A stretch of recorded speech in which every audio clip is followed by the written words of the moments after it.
a big leap for me to head east to Cornell. Nobody in the family had ever gone that far away to college. And I can tell you the first days on that trip out there, it seemed a little bit scary. My dad was a big encouraging factor in all of that. He was part of Sigma Alpha Epsilon, SAE, at what was then Colorado A&M. He always thought it was a great experience, and I can tell you that some of his dearest, longest term friends are friends that he made at the fraternity when he was at Colorado A&M. He wasn't forceful about it. He said, you should look at it and decide for yourself.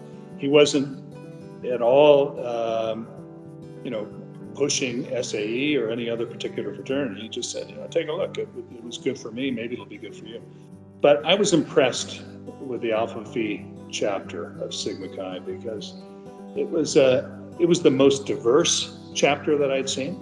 I mean, it was some of the places you go to, they were all athletes or they were all intellectuals or one thing or the other. This is an interesting collection of all kinds of people from all parts of the world, from all over the U.S. and frankly from all over the world. Diverse, interesting, intellectually curious, gentlemanly, decent, all of those things. It was just an attractive bunch of people that you wanted to be associated with. I started out firmly believing that I wanted to be impactful in the energy environment for the U.S. when I left it. When I was in school, sophomore year, it was the great blackout in New York, and it was sort of the first inkling in the United States that we had some energy limitations and issues to be dealt with. And I took a seminar with a professor there. It was just really transformative in the way he addressed energy issues. And I thought, I want to be in the energy field and I want to find some solutions. I want to find, whether they're nuclear or solar or more efficient energy uses, whatever. And focused on engineering in that regard. For people who are, starting out of this, you should understand the reality. Not every one of your choices is at your option.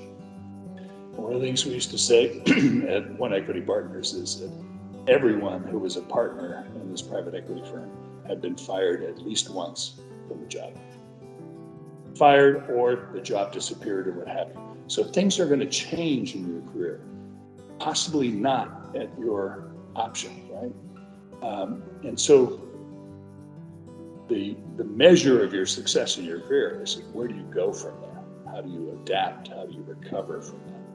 It's very difficult to plan out every single step of your career. It's going to happen. It's not going to roll out in a planned way.